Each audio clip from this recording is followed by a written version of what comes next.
What I see is that about the transparency, it's very, very linked to the information, and cost of delivering information has decreased dramatically during internet era. And since 1994, when the first commercial browsers were in use, the amount of information we have been deliver and therefore also to catch has increased a lot. And that is already 25 years ago. I feel very old saying this, basically ancient, because I did have a life before internet.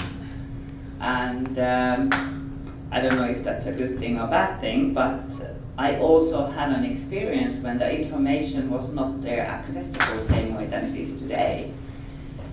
And of course, you did find information, but it was much, much more difficult. And when you don't find an information, it's not accessible. Things cannot really be very transparent, because transparency equals to information. And I do strongly believe that due to this free flow of information, we as customers also, we urge information from businesses. In both, are we decision makers for B2B or if we are consumers, but we're very, very interested in what these companies are doing. And this increase in urge of the information leads to that, what we have today, transparency. And we do expect this day that companies hold integrity.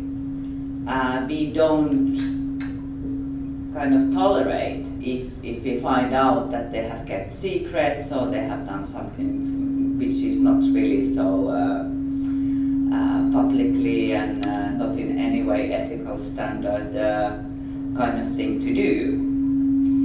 And in this way, I think the world has become much, much better than it used to be. Referring, I put this on and off and then see what happens. Because it gets rounded and it still gets rounded. Let's try this. Like I said, I do remember the time before the internet, and of course that time also we had a kind of difficult situations in companies, and companies misbehaved.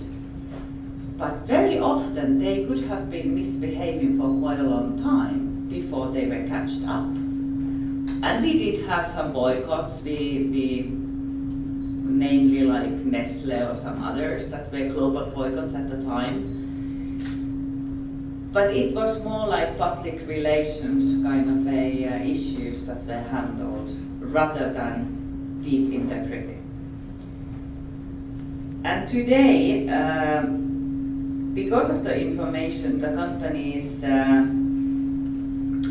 have constructed their own industry regulations. Of course, there is a governmental and institutional regulations and inspectors, but very, very much also in the industry and company regulations that companies have willingly say that they follow them. I don't know how willingly they actually do it, but that's what they say. But it's kind of a thing they have to do, because otherwise customers will buy from someone else.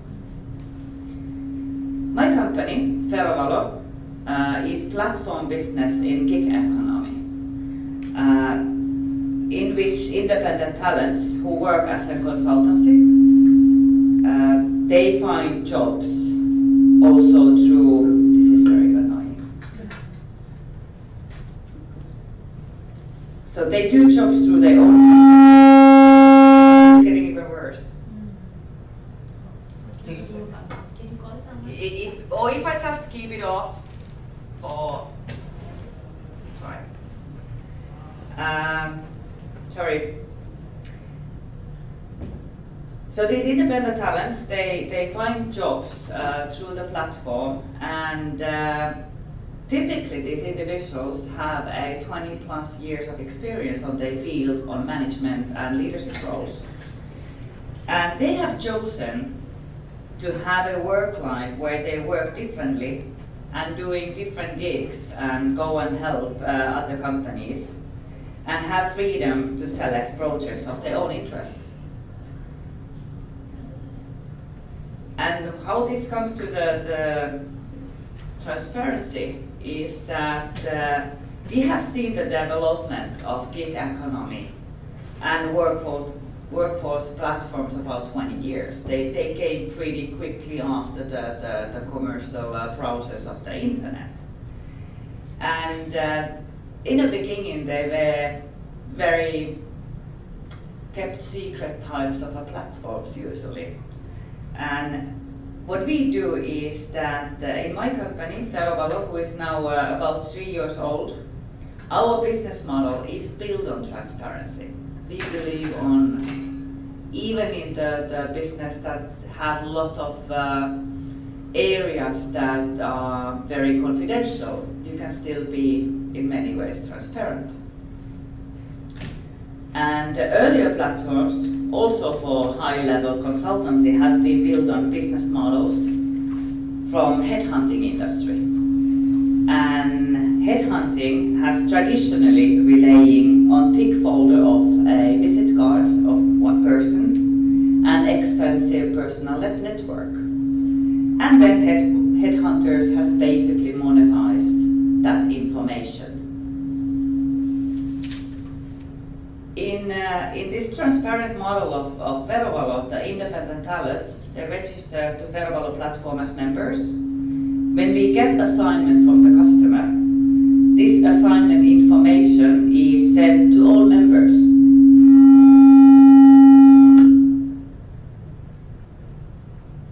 And we do not have artificial intelligence. We rely on intelligence of the people. As members, they decide when they see the assignment that is this something that I relate, that I resonate on this assignment, and if it is something that they're interested in and they feel like that they have experience to help the customer on this typical assignment, then they apply on it. Sometimes our customers have anonymous assignments. In these cases, when we present the candidates to a customer, we present them anonymous as well, just because it's fair. In a way, I see that as kind of a transparency issue as well, because if I don't know the name of the company I'm interested in, they don't have to know my name either until we get to the level of the meeting up. Also, our pricing model,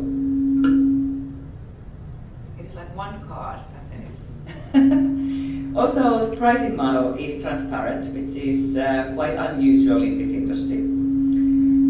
In top of the independent talents price, and this is what we then charge from the customer. The independent talent then receives the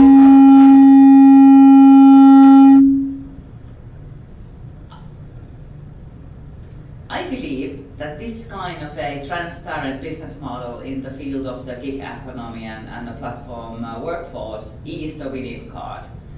And our customers, as it was then the title, customer expectations, our customers do not expect to be this transparent. Neither our members. However, as we are this transparent, they're very happy about it, and they feel trusted, the members feel trusted, and also our business model helps us to be very efficient, very fast, because we rely on this whole network of the members.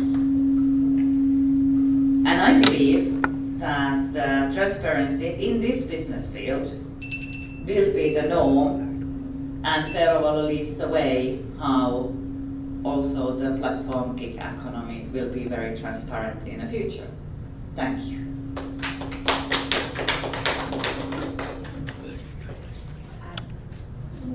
I don't put it on, so. Okay. Wonderful summer one morning in Delhi. Glad you got your flight and you were able to make it on time. Nice to meet you too, Charu. My name is Ritu and I run a travel company called Ease India Travel, and I have come all the way from Pune in Maharashtra, which is near Mumbai. Before I start speaking here, I just wanted to say thank you very much for this opportunity to the Women's Economic Forum. Glad to be here and hoping to exchange a lot of ideas and have a lot of learnings today and in the forthcoming days with other women entrepreneurs and leaders and thought thinkers as well. So the topic today is rising transparency and customer expectations in businesses. In running a travel company, travel is a very competitive industry in India especially, and of course the world over. And in running this travel company for the last 2 years, there are certain things that we've adopted into our business model which have led to very high customer retention. And I would attribute it completely to transparency. And I'll explain how. So in my business, we run a travel company where we make customized holidays, very niche holidays for people based on their needs. Now these holidays cannot be created until the travel expert has a lot of interaction with the customer. Because these holidays are created after understanding what they want from their holiday, what their expectations are, what they're hoping to get from the holiday, what are their holiday goals, and all of that. This leads to a lot of back and forth between the travel expert as well as the customer, and there is a bond that gets created eventually. Now, in understanding what the customer wants, we also share a lot of information with the customer, and therefore a sort of transparency creeps into our relationship. In the beginning, the business model was based entirely on customized holiday packages, and I used to speak to every customer personally. I would have deep and intense conversations with them, like I said, to understand their holiday goals. I remember clearly there was this one lady who called me up from Mumbai and she wanted to gift her husband a holiday.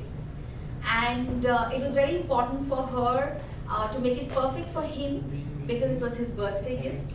And she and I had very many conversations before I could even plan the holiday for her and for him.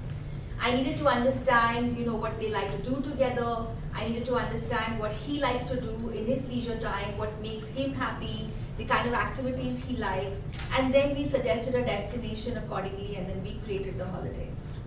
In doing that, of course, we also shared a lot of information with her, about not just about the do's and the don'ts and the expectations, but also an understanding of the destination itself, of knowing what they're getting into by going into a holiday, by taking a holiday there. And this sharing of information, this back and forth, built a lot of trust between us. And I feel that in my business, trust is extremely important. Because when someone relies on you to take a holiday, they're basically relying on you to give them a good time, and they're trusting you with not just their valued money, but also with their time and their expectation. And one of the ways in which we build trust is through transparency. So in my business, there are several ways in which we build transparency. We talk a lot to our customers, we share a lot of information with them, we make sure that there are absolutely no hidden charges, there are absolutely no hidden things in their holiday packages. We also, like I said, share a lot of information about destinations, like say for example, telling women travelers in India what to expect, what not to expect, what to wear when they go out in certain places, what is a good time for them to come back to their hotels, and all of that. This is the kind of information we share with our guests. We also make them aware of the difficulties that they may face during their holidays. Could be because of a technical glitch or whatever. Like I remember this family had come to me and they were taking a holiday to our beautiful Himalayan neighbor, Bhutan. And they wanted to take a domestic flight in Bhutan, and I had recommended against taking that flight because of the weather conditions in the Himalayas. Those flights are more than often cancelled. And but they said, no, we want to take this flight and we'd rather just take the risk ourselves.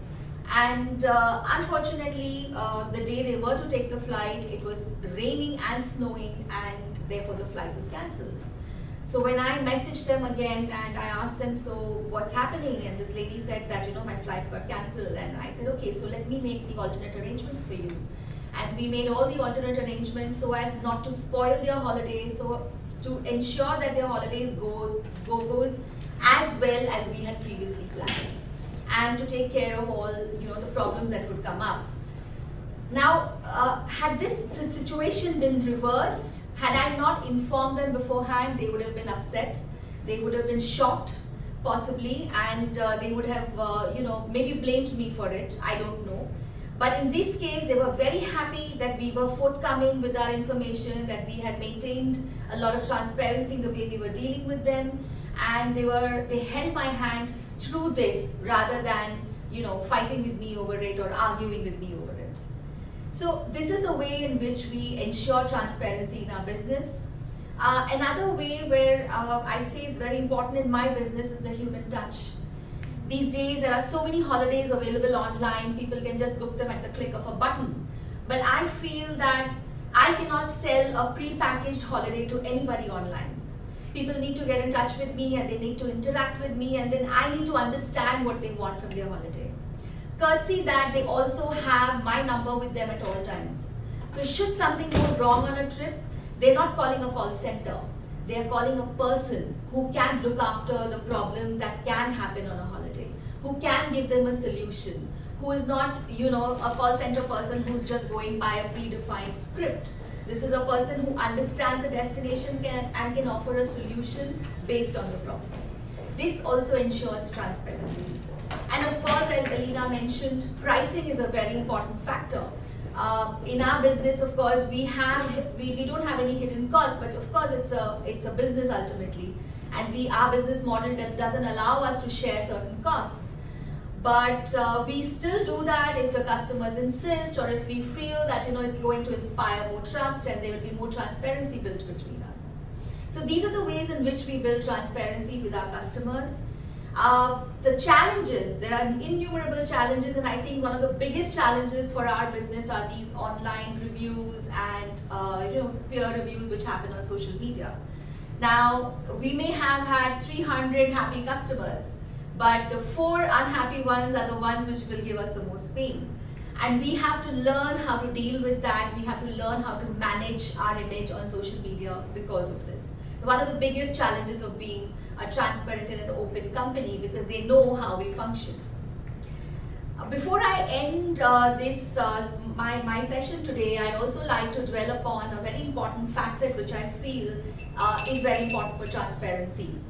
Our employees are our internal customers, and that's what I feel.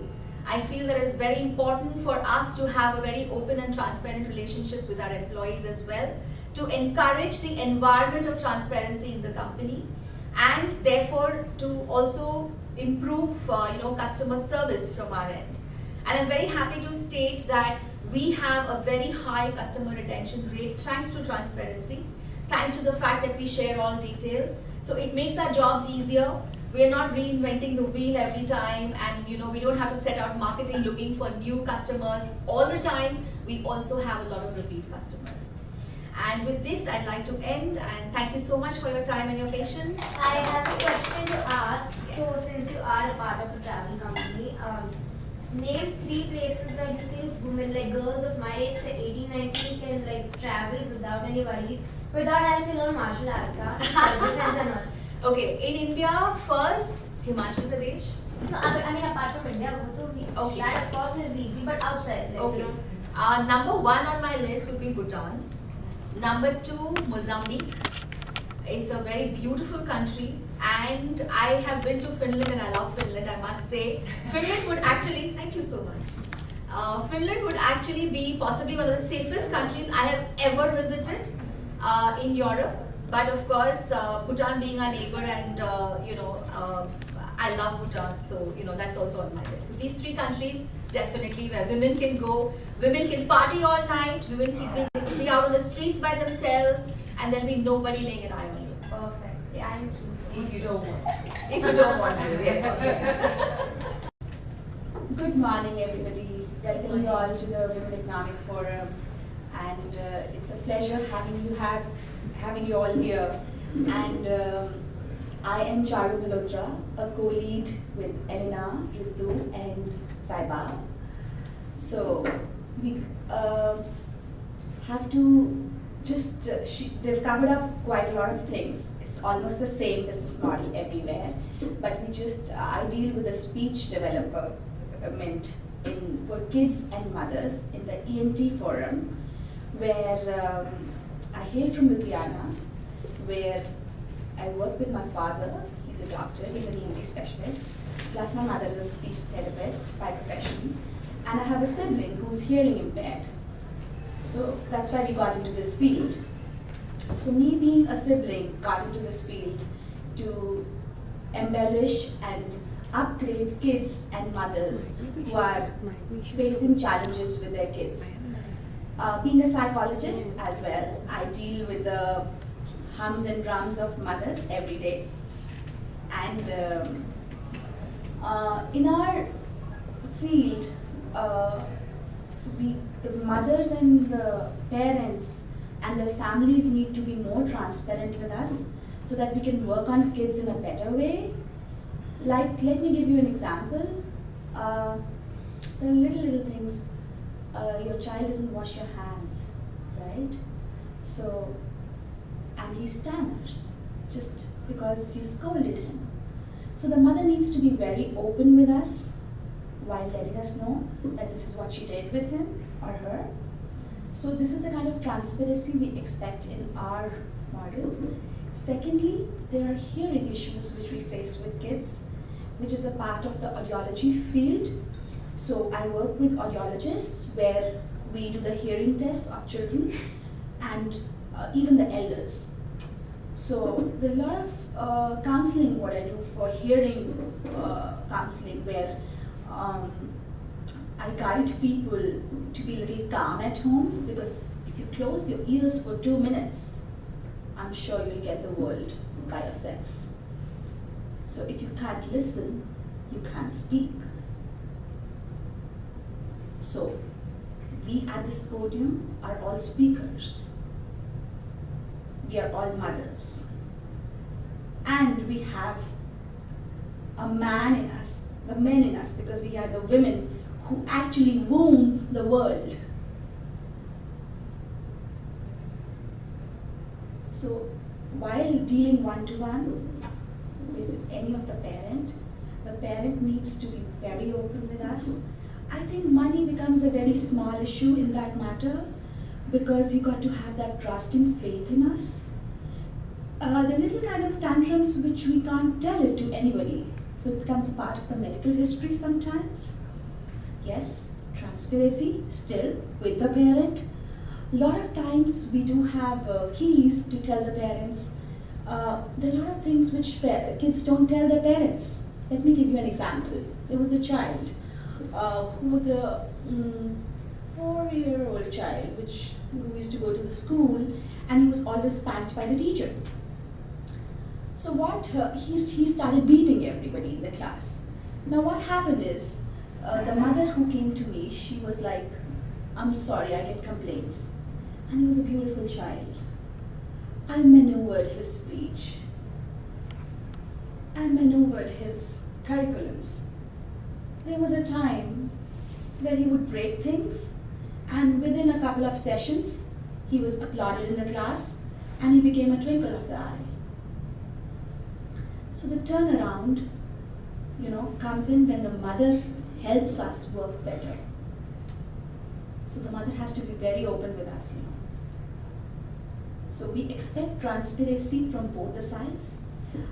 If we talk about other business models, I face people who are bankers and teachers with all walks of life. So I need to delve down into the history, right? So I try to understand their working models of the families and then work on to the children one-to-one. And one-on-one is a very tough task. So it's a team working with me all together in the field. Dr. Naresh Malhotra, he looks after the ENT part, which deals with the sinuses, and the hearing part, in which we do their medical checkup. With the ENT part, especially there are tests like audiological tests like pure tone audiometry, as well as PERA for children, that's a STEM response test, where we do figure out if it's an autistic child or a normal child. So that goes into the medical history, but usually we focus more on the children who are on the borderline with the hearing part and who can be counseled as well. So my forte is with English, and I deal with kids on the stammering issues, their language development issues, where I will say you can use a word fast if the word fast is there in his dictionary, so I have to maneuver it for him, drop of a hat. So I have to upgrade the mother as well. So for that, I have to be fueled myself first. So if I'm fueled up, I give it back to the kids. So gone are those days where women were just, following the page which was given up. As Ritu, you mentioned, that at every customer desk, you have to focus on the personal relationship.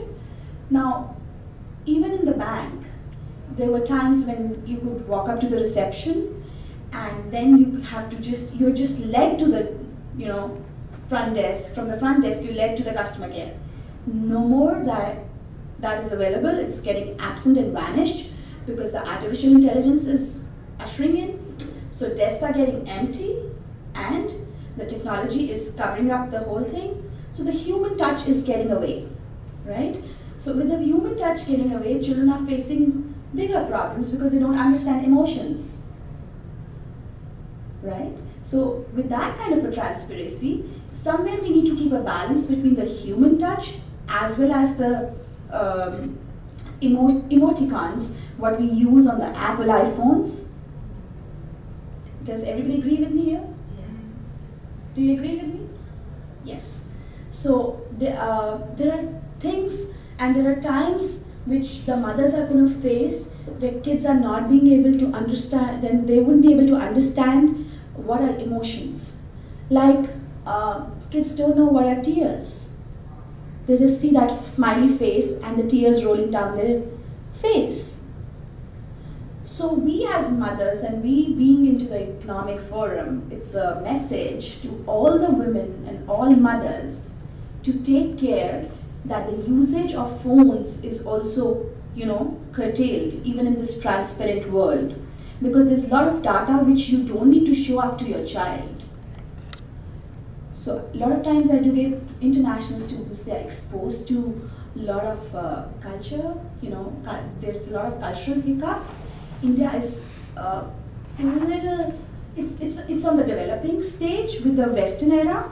Yes, quite a lot of things have changed. When we used to study, we never used to have everything at the drop of a hat in a palm top. So that needs to be looked upon as well. And I think even as a therapist, I don't think I can help if the mother doesn't work. So there's a lot of role of the mother in the field. So when we work with children, we make sure that the mother works with the child more than us. Then only the results coming up, So money becomes very small in that matter because there's a lot of history being taken up, a lot of things being, absorbed by us, right? So in this kind of a field, it's a very different scenario, yes. What we generally need is the trust. There are a lot of, fundraising setups which can raise funds, but to work on the child is more important. So we all need to get together and learn about that, and just give a hand of, applause for all the kids across the world And I wish them a good luck so that all mothers can heal their children in the best possible way with this transparency. Good luck.